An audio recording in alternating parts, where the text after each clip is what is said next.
সাধারণ কাচের বোতল, তবে শিল্পীর হাতের ছোঁয়া পেলে হয়ে উঠছে ভিন্ন এক সৌন্দর্যের প্রতীক। আজকাল ঘর সাজানোর উপকরণে ভিন্নতার খোঁজে অনেকে বেছে নিচ্ছেন কাচের বোতলে তৈরি নান্দনিক সাজসজ্জা। পুরনো কাচের বোতলকে নতুন রূপ দেওয়ার জন্য ব্যবহার করা হচ্ছে গ্লাস পেইন্টিং বা কাচে আঁকার শিল্পকলা।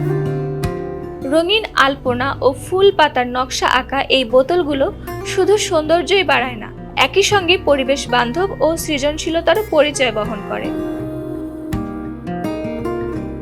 বোতলের গায়ে আঁকা হয়েছে রঙিন ফুল, হৃদয় কিংবা জ্যামিতিক নকশা। সঙ্গে থাকছে সোনালী রিবন ও ভেতরে তারের মতন ক্ষুদ্র লাইট বা ফেয়ারি লাইট, যা অন্ধকারে ঝলমলিয়ে আলোকিত করে তোলে পুরো পরিবেশ।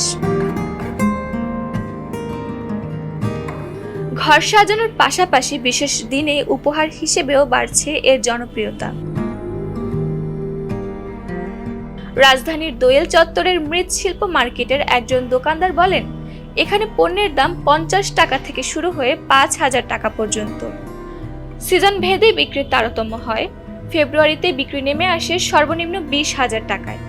গড়ে প্রতিদিনের বিক্রি প্রায় 5,000 টাকা, তবে খরচ বাদে সর্বনিম্ন আয় দাঁড়ায় প্রায় 1,000 টাকা।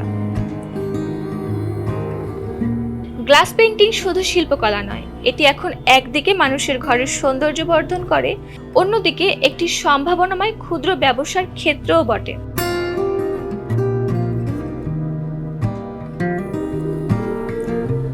শুধু শহর নয়, গ্রামাঞ্চলেও অনেক তরুণ তরুণী ছোট আকারে গ্লাস পেইন্টিং শিখে ব্যবসা শুরু করছেন।